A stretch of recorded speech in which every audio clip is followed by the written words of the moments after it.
Salut à tous, comment ça va? Je suis Bruno et bienvenue dans la page CFP Lilas.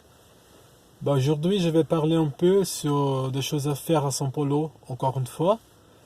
Eh bien, on a eu ce week-end le festival de l'hiver des Campos de Jordão. C'est un peu loin de São Paulo, mais ça vaut le coup d'y aller.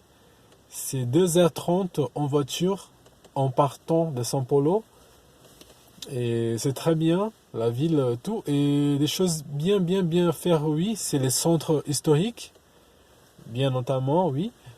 Le centre historique. Et aussi, si vous pouvez y aller, la Pedra do Baú. C'est un lieu, c'est très haut. C'est une montagne qui tu auras une belle vue de Campos do Jordão et aussi de la ville de São Bento de Sapucaí.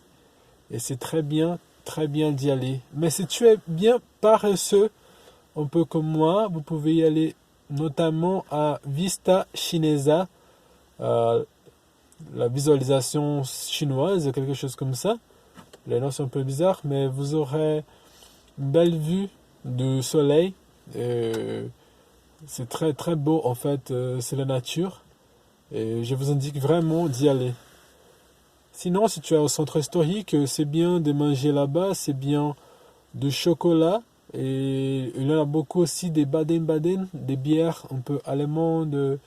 Il y a des choses artisanales, c'est ça qui attire les gens. Et en plus, il y a Orchestra de São Paulo qui joue là-bas. Et c'est gratuit. Il y a notamment deux, il y a les payants et il y a les gratuits, bien au centre historique. Donc, si vous cherchez sur préfecture des Campos du Jordão, tu vas savoir quoi faire là-bas, d'accord? Et aussi, cette semaine commence. Et j'ai une chose à dire aussi, c'est qu'il y aura le 13 juillet à Praia Grande la finale de championnat des Neymar Junior dans son institut là-bas. Donc, cherchez sur Google Red Bull Neymar, c'est les championnats de foot, 5 contre 5. Et vous pouvez y aller et vous pouvez voir ces championnats là-bas, c'est très bien. Mais c'est un peu froid, je ne sais pas comment ça sera à la plage. C'est bien à côté, mais je ne sais pas si vous pouvez aller pour aller à la plage. Mais donc, si vous êtes là, vous pouvez visiter ça. Et vous pouvez visiter aussi Forte do Itaipu.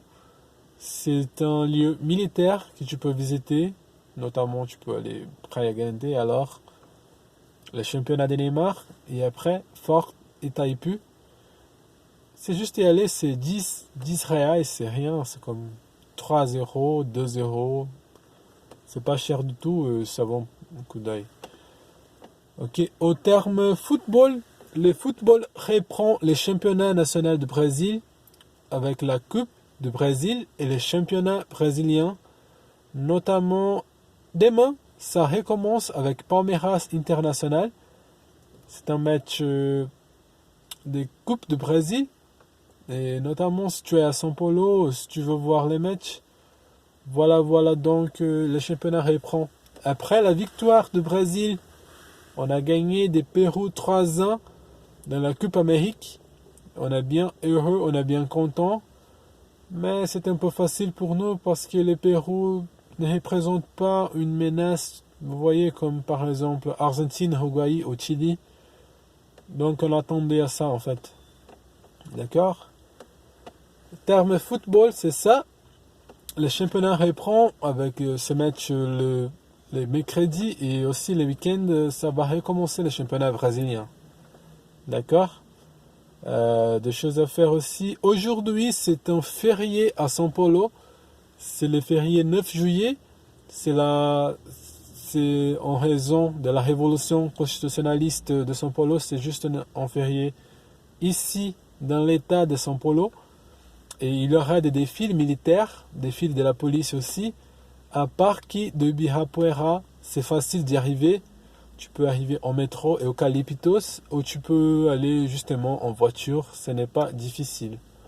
D'accord? Si vous cherchez sur ton Maps, ta carte sur les mobiles, c'est Avenue Quarto Centenario. Quarto Centenario, ou vous pouvez justement chercher, c'est l'avenue 23 mai aussi, 23 de Mayo.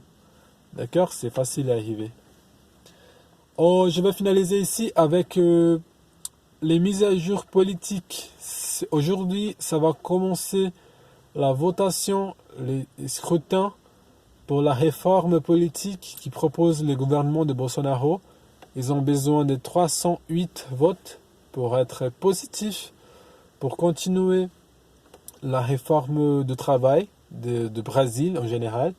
Et ça va commencer aujourd'hui. Et après les 18, donc on a le 9 juillet, et après le 18 juillet, c'est 2 scrutins de lieux pour voter pour la réforme constitutionnaliste. D'accord? Merci beaucoup pour voir la vidéo et à tout à l'heure.